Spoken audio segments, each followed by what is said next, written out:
Okay, we are diving straight into, one of the most talked about celebrity stories probably of the last year.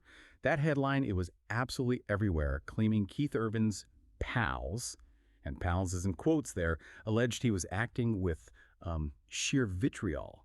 Specifically, that he was out to embarrass Nicole Kidman during their split. That specific phrase, right? Out to embarrass. It just became the inflammatory heart of this huge public story. But look, we're not actually here to get into the weeds of their marriage breakdown itself. Our mission today is really to use this split, this very public split, as a kind of perfect case study. A case study in media crisis management and, well, controlling the narrative. What can the public face of a massive celebrity divorce actually teach us about the business of being famous? It teaches us quite a lot, actually. Mostly that the story we see is often settled way before the public drama even kicks off. Our sources, they really dig into the construction, how the public narrative was built and what function it served. For you, the listener, the key thing to grasp is this massive gap. A gap between the emotional kind of volatile story the media is selling and the very methodical, very orderly legal reality that was actually happening behind the scenes. Okay. So today, we're learning how to spot that difference. We're going to show you exactly how this mountain of chaos was built from really flimsy material. And crucially, what happens when the paper trail, the actual documents, finally pop up and contradict everything on the front page. Okay, let's unpack this then. Yeah. Segment 1, it has to start with that main accusation, right? Urban's supposed total 180 turn. Framing his behavior not just as upset, but as conscious, deliberate, malicious vitriol. Right. But malice, it's kind of abstract, isn't it? It needed something solid, something concrete to make the gossip, stick. An accelerant. An accelerant. Yes. And that proof, quote unquote, seemed to arrive during Urban's High and Alive World Tour. He's performing The Fighter, which everyone knows is a song inspired by Kidman. Mm-hmm. But instead of the usual dedication, he changes a key line. He serenades his guitarist, who's 25 years old, Maggie Baugh. Sings her name right in the lyric. When they're trying to get to you, Maggie, I'll be your guitar player. And that moment, performed live, captured instantly, it was the perfect narrative fuel, wasn't it? Totally. It gave this concrete, kind of scandalous subplot the hint of potential infidelity, which seemed to instantly explain the abstract vitriol people were talking about. And it didn't just happen, it went viral. Yeah. Because Maggie Baugh herself posted the clip. Yes. She put it on Instagram with the caption, did he just say that? Wow. Fanning the flames herself. Wow. But what's really crucial here, absolutely vital, is the timing, the lyric change. That was September 26, 2025.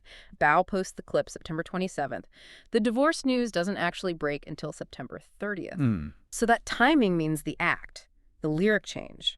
It was only after the split became public that it was immediately framed retroactively as this deliberate act of humiliation. So hang on.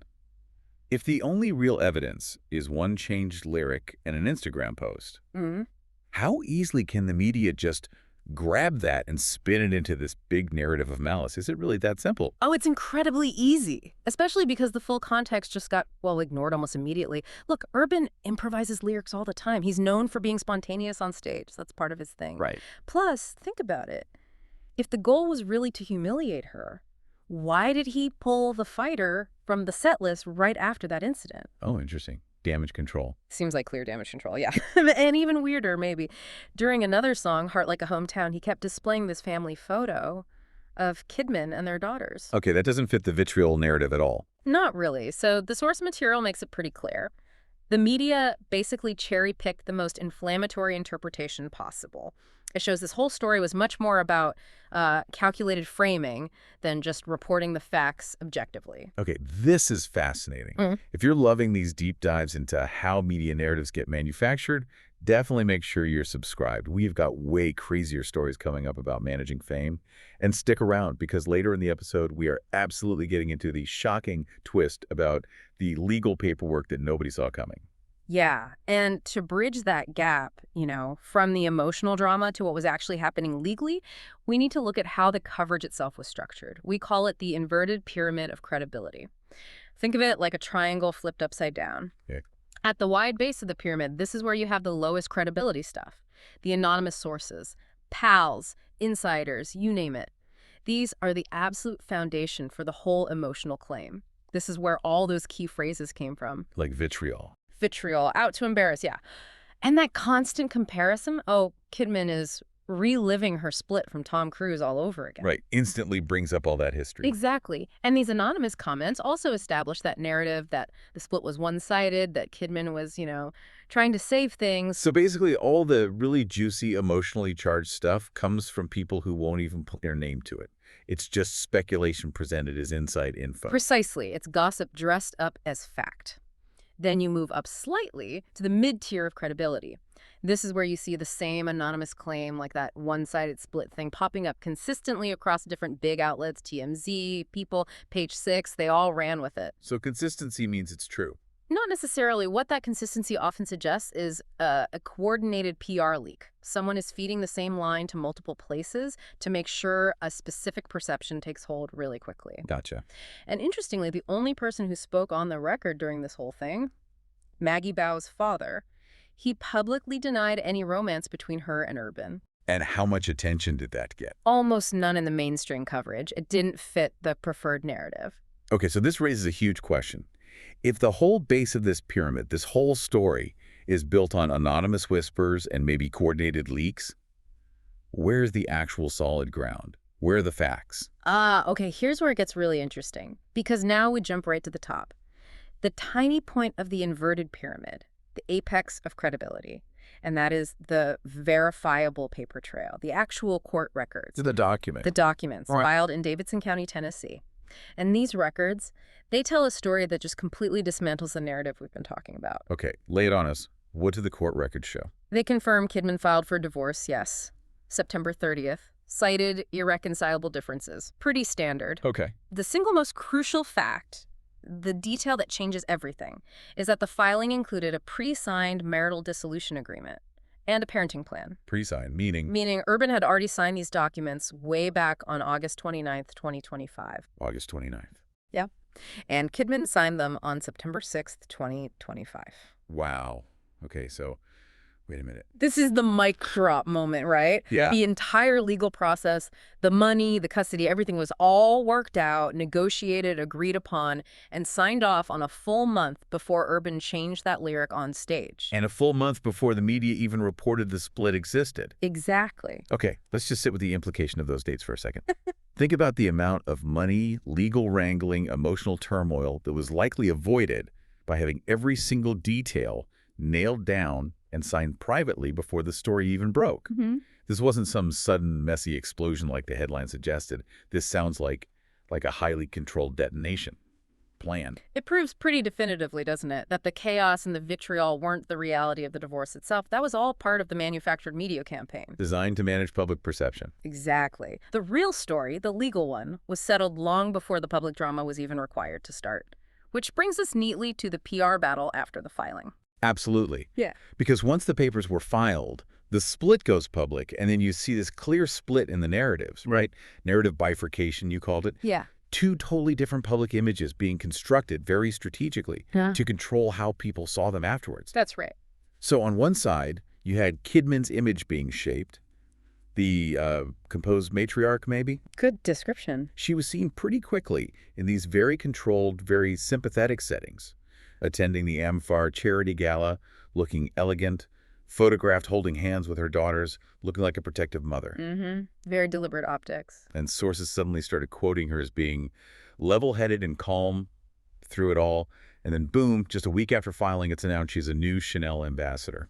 Reinforcing professional success, stability. Resilience. Right. It projects this image of strength and stability in the face of turmoil.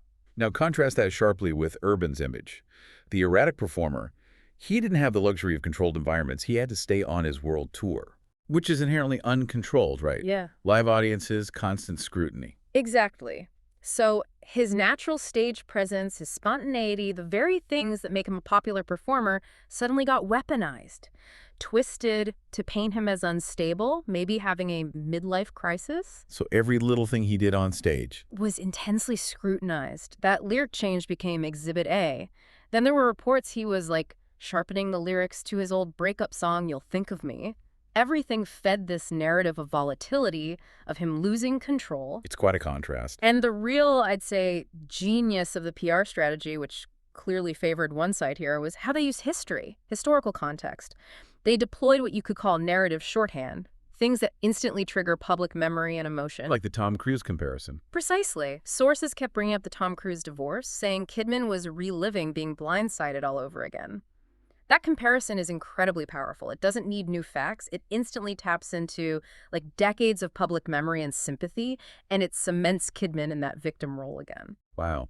Yeah, that historical parallel is potent.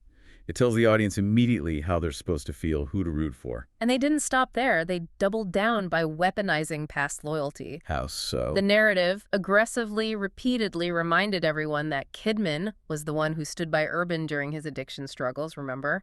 Got him into rehab just 4 months after they got married. Oh, right. I remember that. So if we connect this to the bigger picture, by constantly highlighting that past sacrifice, his alleged current behavior, the vitriol, the embarrassment gets reframed. It becomes this profound act of ingratitude, a betrayal against the woman who literally saved him. Creates a very clear good guy, bad guy story. Morally unambiguous for public consumption. And it really underscores a key point. In a celebrity split like this, the public narrative itself becomes one of the most valuable assets being fought over. Maybe the most valuable. Okay, so let's try and synthesize the main lesson here for you, the listener, the critical consumer of this stuff. The Kidman-Urban case, despite all the screaming headlines about chaos and emotion, it wasn't actually a sudden, messy divorce in reality. Not legally, no. It was, it seems, a highly effective, very disciplined public relations campaign, designed meticulously to control the emotional story the public heard, while the actual, difficult legal work, that had all been quietly finalized and settled way beforehand. So the critical consumer toolkit takeaway here is pretty simple, really. Always prioritize the paper trail. Look for the verifiable documents, the court filings. Give those way more weight than the anonymous pal or insiders quoted in tabloids. Good advice. And always ask yourself, who benefits from this particular story being told this way? Especially when the narrative fits so neatly into those classic tabloid tropes like the wronged wife versus the errating husband. Question the narrative. And here's the final kind of provocative thought we want to leave you with today. Let's connect that paper trail right back to the PR machine. Remember that pre-Zion parenting plan? Settled back in August. It included all that standard boilerplate legal language. Things like, the parents will not speak badly of each other. They will encourage each child to continue to love the other parent. You know, aiming for civility. Standard stuff in those agreements, yeah. Cooperation, calm, future-focused. Okay, so consider this. On paper, the lawyers are demanding civility and cooperation for the future. Signed, sealed, delivered. But simultaneously, out in the media sphere, the PR teams are ensuring that chaos and vitriol and drama are absolutely reigning supreme. That's a stark contrast. Which story felt more real to the average person reading the headlines or scrolling through social media, the quiet legal agreement, or the loud public vitriol? And why? That disconnect, that's where you really see the power, the incredible influence of a well-manufactured narrative. You've been listening to The Deep Dive, where we uncover the most important nuggets of knowledge from the sources you share. Thanks for tuning in, and don't forget to subscribe for more insights that keep you well informed.